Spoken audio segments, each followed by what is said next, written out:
Okay, hi everybody. I think we will make a start.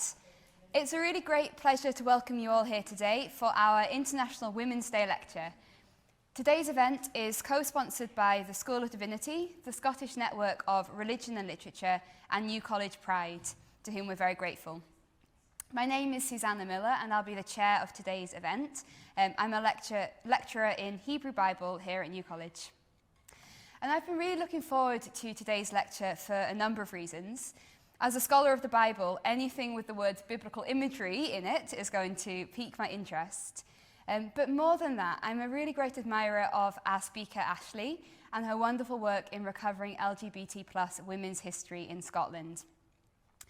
Last year, I had the very great pleasure of being a bridesmaid at the wedding of my sister to her wife, Rosie. And when the brides gave their speeches, they reflected that it had only been 10 years, almost exactly to the day actually, since legislation had been passed in England to permit same-sex marriage. And it's even more recent in Scotland, I understand. But despite this legislative deficit, LGBT+ folks have, of course, always been a very important part of our communities. And the work of historians like Ashley is so important for highlighting and celebrating their voices. So just to run you through the format of today's event. We'll begin shortly with Ashley's lecture, which will last about 40 minutes.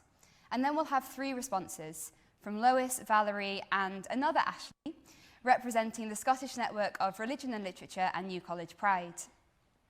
I'll introduce our respondents properly before they present. And we'll close with a discussion, so do be thinking of any questions or thoughts that occur to you as you listen.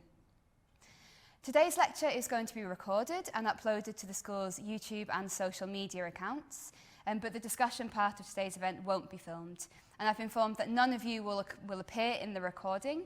However, there may be some photographs taken for social media, and if you don't want to appear in the photos, do have a quick word with Rory, who's just sitting at the back after the event, who will make sure that you don't appear.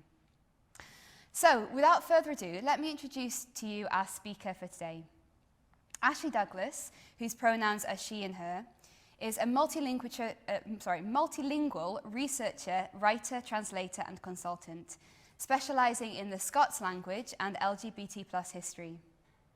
Her current work focuses on the Maitland Quarto, a 16th century Scottish manuscript authored by Maitland, which is a crucial primary source of queer women's writing and contains amongst the earliest Sapphic poetry in Europe since Sappho herself.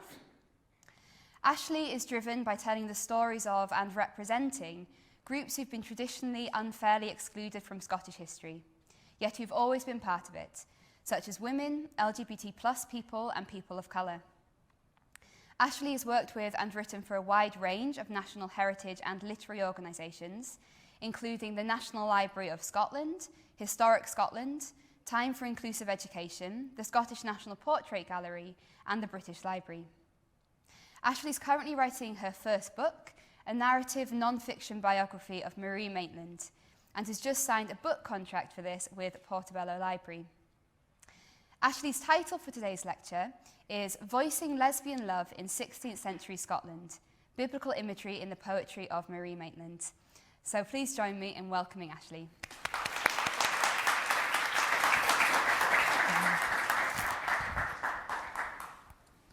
Well, thank you for such a kind introduction, and thank you so much to everyone who's turned up today, and just for the invitation to speak in such a beautiful setting. I'm really very excited to share with you Marie Maitland's poem 49, and in particular her use of biblical imagery to express her love for another woman in Reformation-era Scotland. I'll begin by giving a brief overview of who Marie was, the Scotland that she lived in, and the manuscript in which her lesbian love poetry is contained. I'll then take you through poem 49 with particular focus on the poem's many biblical references. The second part of the lecture will then feature reflections about why this poem is so important and what it means for the intersection between religious thought and queer love, both today and in the past. So Marie Maitland was an elite Scottish woman whose life spanned either side of the rupturous Scottish Reformation. She was born around the year 1546, just down the road at Lethington Castle in East Lothian, which you can see on the slide there. In the same year, 1546, George Wishart was burnt at the stake as a heretic in St Andrews, a martyr of the Reformation. By the time Marie was about 14, in 1560, the so-called Reformation Parliament had officially declared Scotland a Protestant nation. 1 year later, in 1561, Mary, Queen of Scots, would return from France to begin her adult rule in Scotland. A newly returned Catholic queen ruling a newly Protestant Scotland. That's a young Mary, Queen of Scots at the top of the slide, and I'm sure you all know who the chap underneath her is. It's also in 1561 that Marie's father, the prominent statesman, judge and poet, Sir Richard Maitland of Lethington, goes entirely blind. And this is the moment that our Marie's life really changes, because Sir Richard continues for several decades after he goes blind to serve as a judge and to write legal texts, histories and poetry. Now clearly, being entirely blind, he must have had assistance in this, and that assistance was provided by Marie, his youngest daughter. Instead of preparing for marriage, Marie becomes her father's literary secretary, and this is a role in which she serves for the next several decades, for most of her adult life. Now, had her father not lost his sight, it's highly likely that Marie, just like her three sisters, would have been married off at about 18, and we wouldn't know anything about her really beyond the names of the man she was married off to and the children that she bore. As it is, this twist of fate, or of her father's blindness, or God's plan, depending on how you view it, meant that Marie got to live a unique life as a meaningfully independent woman at this time. She got to devote most of her life to being her father's secretary and also to her own learning and writing which includes powerful lesbian love poetry, which has survived to the present day. Marie's lesbian love poetry is recorded in one manuscript, and one manuscript only. The manuscript was written by Marie herself, and it's generally known as the Maitland quarto, where quarto just refers to the size of the page. Each quarto page is a quarter a size of the full sheet. And that's the title page of the manuscript that you can see there, with Marie's signatures in her impressively immaculate handwriting. You'd almost think that was printed, it's so immaculate, but that is how skilled a penwoman she was. So this Maitland quarto manuscript contains a total of 95 poems in historical Scots. And it was completed in 1586, as you can see, and this was the year that Marie's father died, aged 90. The manuscript opens and closes with poems lamenting his recent death, and most of the poems in the manuscript itself are by Sir Richard, by Marie's father. It's the most complete collection of his poetry that's come down to us. In all of this, it's primarily a commemoration of Sir Richard's life and poetic works, created by his devoted daughter and secretary, Marie. As well as the poetry by her father, Marie also included a few poems attributed to other important men who were connected to the family to reflect her father's status and legacy. These include some poems by her influential politician brother, who was her father's heir, and even one by King James VI himself. But this poetry of the male great and good of 16th century Scotland is not what we're interested in. We are interested in the fact that Marie also used the opportunity of creating this manuscript in honour of her father to record around 30 technically anonymous poems. And I say technically because it's here that Virginia Woolf's quip that anonymous was very often a woman really comes into its own. So many of the anonymous poems of this manuscript were written by women, hiding in plain sight. Some of them were written by Marie herself, some of them were written to or about Marie by other women. Many of them are about female themes from female perspectives, and some of them are even about lesbian love. Poem 49 is a striking example of one of these technically anonymous but obviously female-authored poems of the manuscript. It's untitled, and it appears as the 49th poem of the manuscript's 95, which is why it tends to just be called poem 49. The roughly chronological nature of the manuscript means it was probably first written in the early 1570s. It's in 9 stanzas, and it's written in a clear female voice, Marie's, and it's addressed to another woman. The first stanza is devoted to the praise and adoration of this woman. Marie says, just as Phoebus, the sun, outshines the cape of twilight, the cape crepusculine, and Phoebe, the moon, outshines all the starest licht, this woman's splendour surpasses that of all womankind, does only pass all feminine. We also already get our first hint of a biblical reference in this first stanza. Marie describes the woman's sapiens superlative, whereby sapiens, the wisdom of God, is presented as a female figure and speaks with a clear female voice in Proverbs in the Old Testament. Marie concludes this stanza by saying that the woman is comparable only to a goddess. It's as if learned Pallas, or Athena, the goddess of wisdom, has come back to life. And things get even more intense in stanza 2. I'll read this one out with a bit of modernisation to give you a sense of it. And as by hid virtue unknown, the adamant draweth iron theretil, your courteous nature so has drawn my heart yours to continue still. Say great joy does my spirit fulfill, contempling your perfection. Ye wield me wholly at your will, and ravish my affection. Now, it is impossible, then as now, to read these lines as anything other than erotic in the highest degree.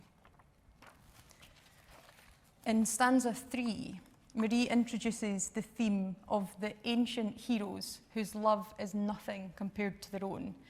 She says that truth shall prove their love far above the ancient heroes' love, and that it will be thought mere holy and religious.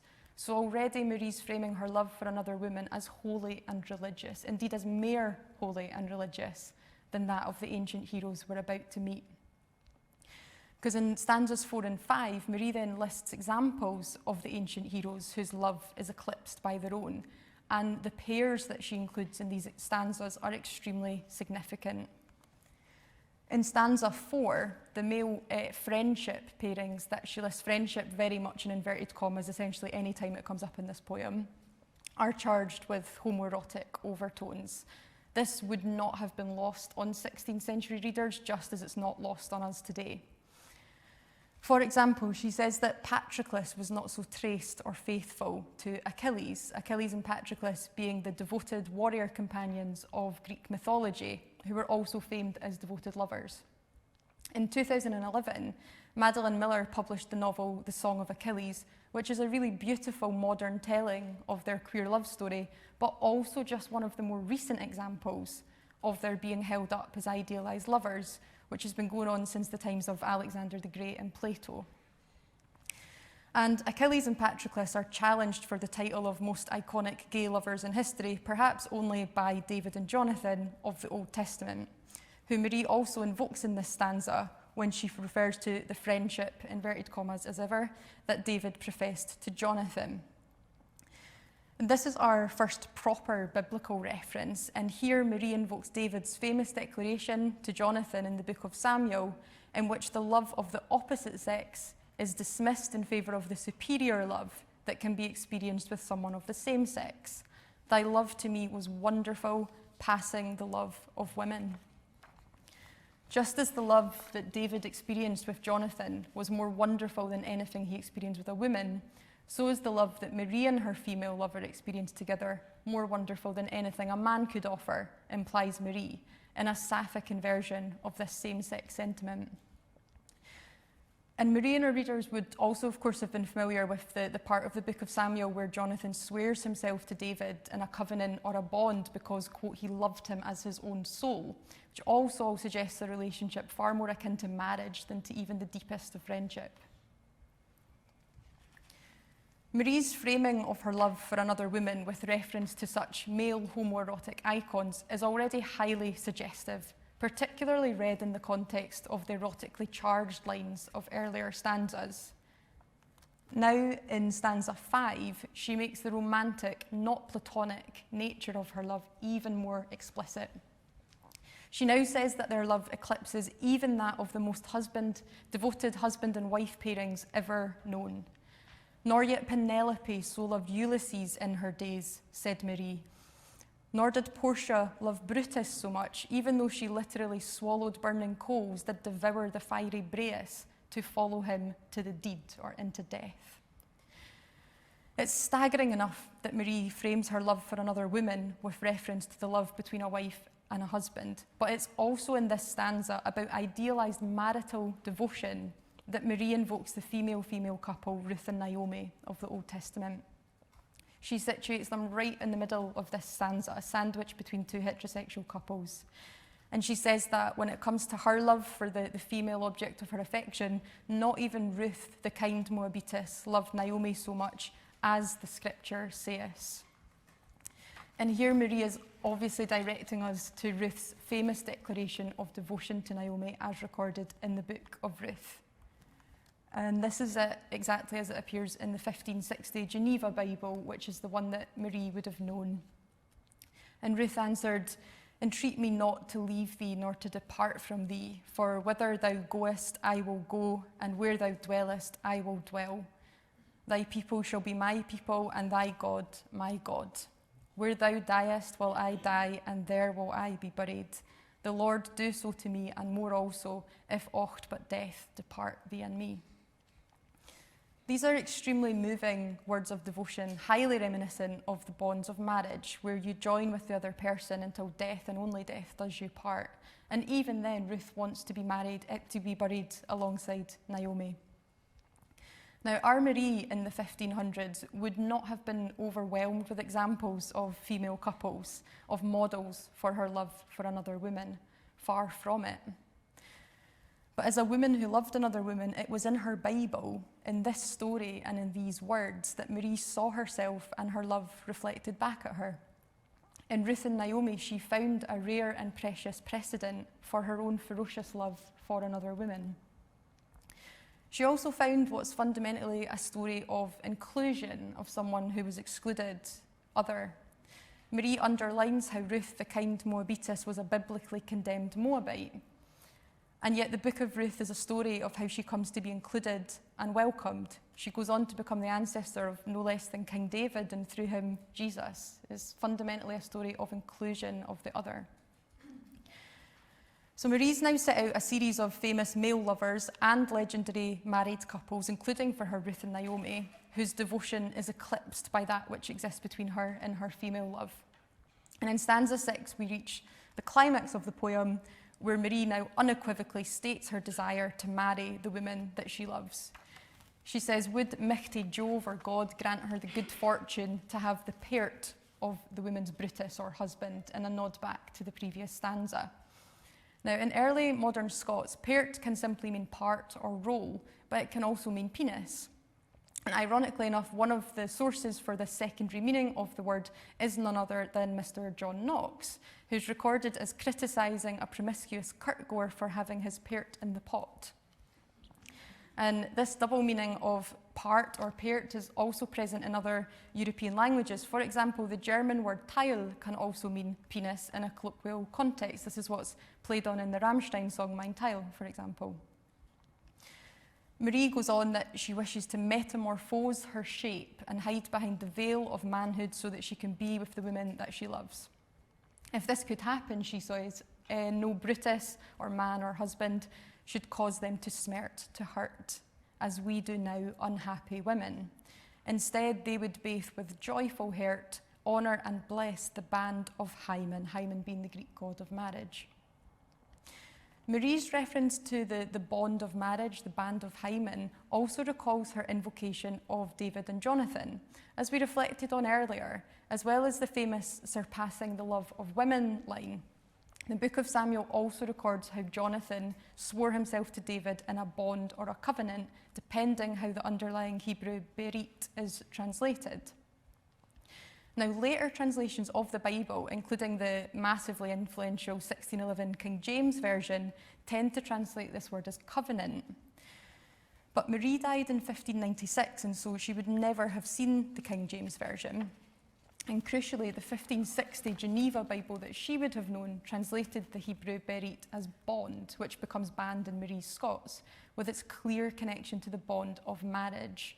So reading about Jonathan swearing himself to David in a bond must only have further coded that relationship as one akin to a marriage for our 16th century reader of the Geneva Bible in Marie. As I mentioned, poem 49 is not the only sapphic poem among the anonymous poems of the manuscript, and it's also highly significant that one of the later sapphic love poems repeatedly refers to the bond of marriage to describe the devotion between two women. In stating her desire to marry another woman in this way, on the one hand, this is Marie at her most breathtakingly bold. Equal marriage became legal in Scotland only in 2014, barely a decade ago. The General Assembly of the Church of Scotland permitted same-sex unions only in 2022, 2 years ago. Yet here we have a pious Presbyterian woman who lived at literally the same time as John Knox, expressing her desire to formally marry another woman. On the other hand, the only way that Marie can conceive of this happening is for one of them to become a man. Ultimately, she can still conceive of marriage as only between a man and a woman, a reflection of the still very heteronormative 16th century society in which she lived and which her worldview was curtailed by.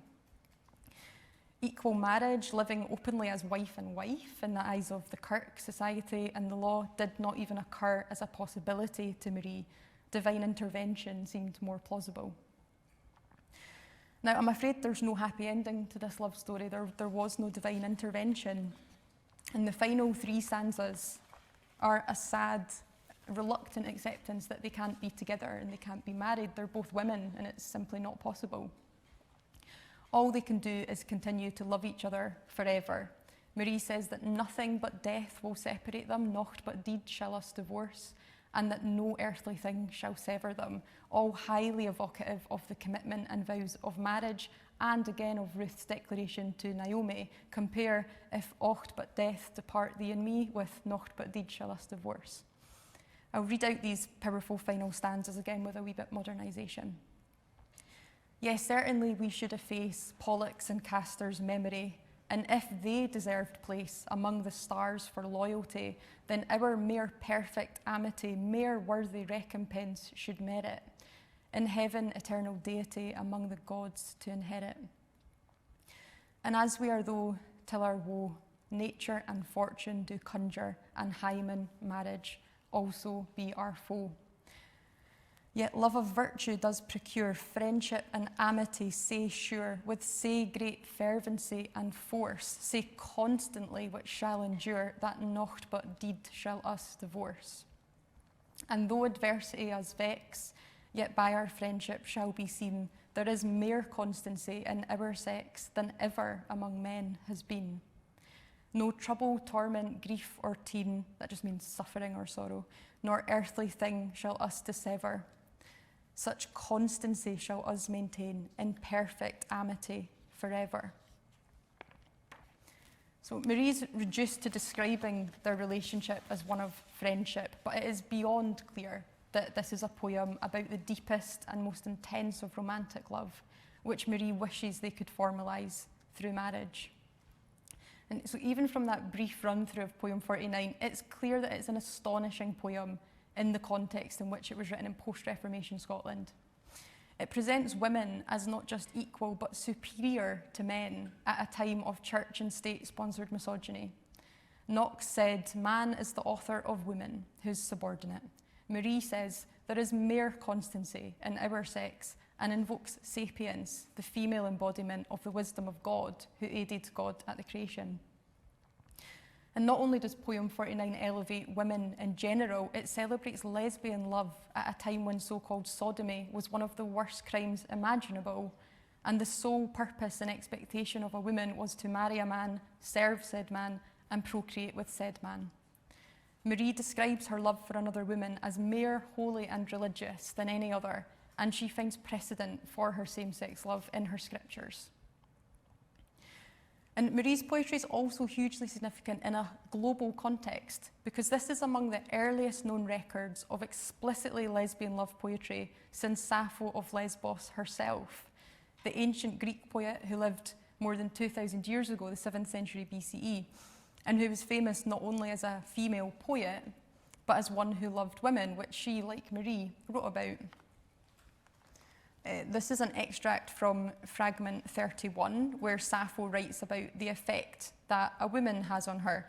And like Marie's poem, this is unmistakably erotic stuff.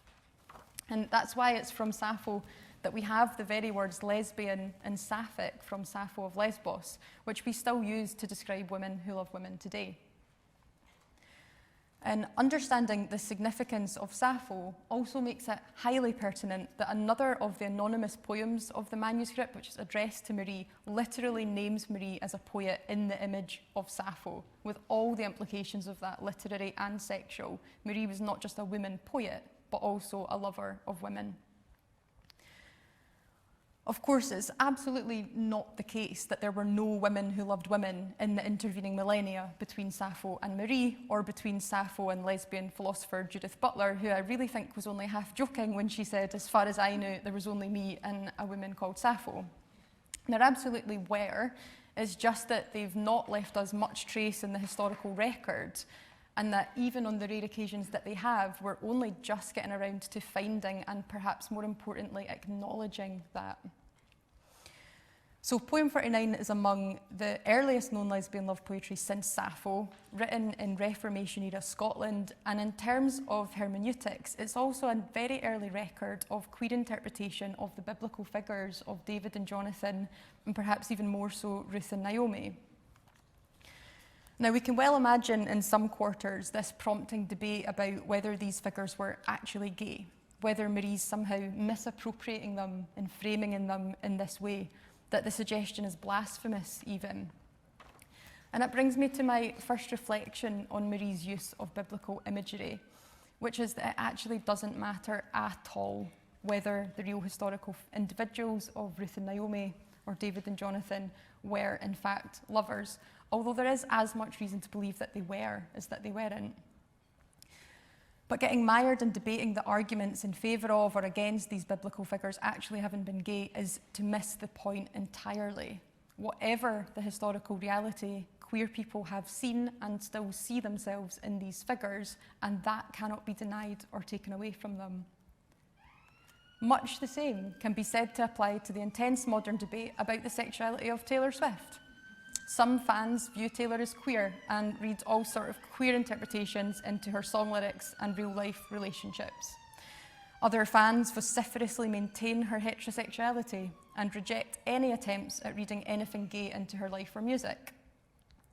In this, we might see the queer Taylor fans as the queer women of various faiths and none, for whom Ruth and Naomi are a committed same-sex couple, and the queer deniers as those who see Ruth and Naomi as a devoted mother and daughter-in-law and who refuse to countenance anything else. In each case, it actually doesn't matter. Whatever Taylor Swift's sexuality, tons of queer people feel passionately seen and represented in her music. And whatever the actual relationship between Ruth and Naomi, queer people, and especially queer people of faith, see themselves reflected and validated in the love between the two women described in the Old Testament. Marie was one of those women. And if we jump forward a few centuries, we see Jewish queer women, for example, finding themselves in the exact same way today. Rabbi Rebecca Alpert, one of the first women rabbis and also a professor of religion, wrote about finding our past, a lesbian interpretation of the Book of Ruth. And in it, she says that the story of Ruth and Naomi resonates powerfully with Jewish lesbians in search of role models. And note, she's not saying here that Ruth and Naomi were lesbians, but that their story resonates with lesbians. One of those is ultimately an unknown, but the other is a fact. The story does resonate with lesbians. It's worth noting that in the same article, Alpert also makes several very valid points in favour of Ruth and Naomi actually having been lovers, and why that's a very plausible interpretation. But the point holds that regardless, their story certainly resonates. Later, she writes that lesbians have had to read between the lines for centuries in Western cultures, looking for role models where all traces were hidden. We must insist on our right to find hints of the existence of women like ourselves in the past where we can. And she concludes that making room for lesbian interpretations of the Book of Ruth is a way of welcoming lesbians into the contemporary Jewish community. Now, Alpert wrote about inclusive interpretations for contemporary Jewish lesbians, but Marie Maitland's poem 49 shows that such interpretations are far from new or modern. Going back to the 1500s, we have seen how Marie, a Reformation-era Presbyterian, found in the Book of Ruth a way to express and to validate her powerful love for another woman, as the scripture saith. In this, Marie's poem 49 is an LGBT-inclusive reading of scripture that dates from the earliest days of the Scottish Reformation. It means that inclusive reading of scripture has been around for as long as Scottish Presbyterianism. Marie was a woman who loved other women, and she was also a pious Presbyterian. She lived at the same time, grew up in the same society as literally John Knox. Her poem 49 is just as much and just as valid a primary record of religious thought in Reformation-era Scotland as is the Scots Confession of Faith. That confession of faith, which of course underpinned Scottish Presbyterianism, put great emphasis on the supreme authority of Scripture and on a person having a direct, personal, unmediated relationship with Scripture. And Marie knew her Scriptures well. She was not only literate, but given her career in her father's service, she was a highly educated, formidably intellectual woman who could certainly read and interpret her holy book for herself. Another of the anonymous poems in the manuscript, written by a woman who knew her, presents Marie as the proud owner of a much cherished Bible, describes how Marie, the Bible's mistress, has given the book a coat bedecked with gold and silver as just reward for the love to it she bears. Marie might have fancied herself a poet in the image of Sappho, but she was equally a woman who adored her Bible, a devout Presbyterian and a diligent student of Scripture. She took the supreme authority of Scripture, that central tenet of Knox's Scottish Reformation, to heart, and she invoked that very scriptural authority to exalt her lesbian love, as the Scripture saith. This shows us how the very same scriptures that have been and still are used to condemn can also be used to exalt and to glorify same-sex love. And that was as true in the 1500s as it is today. Incidentally, another historical lesbian who also had a strong Christian faith is Anne Lister, who's rightly become famous in recent years as the world's first modern lesbian through the popularisation of her diaries known as the Dead Sea Scrolls of lesbian history, which I love, which describe her many sapphic love affairs. In 1834, Anne Lister even married, in her eyes, her partner, Anne Walker. The two vowed to spend their lives together and exchanged rings before taking sacrament together at Holy Trinity Church in York. Both Marie in the 1500s and Anne in the 1800s were women who loved other women, and they were also committed Christians, in Marie's case, an early Presbyterian, in Anne's case, an Anglican. In this, these women are both as much important figures of religious history, of Christian history, as they are of women's history or queer history. They're all of these things at once. So Marie Maitland's lesbian love poetry shows us, first of all, that women who love women have always existed, even at times when that was far harder and far more dangerous than it is in Scotland today.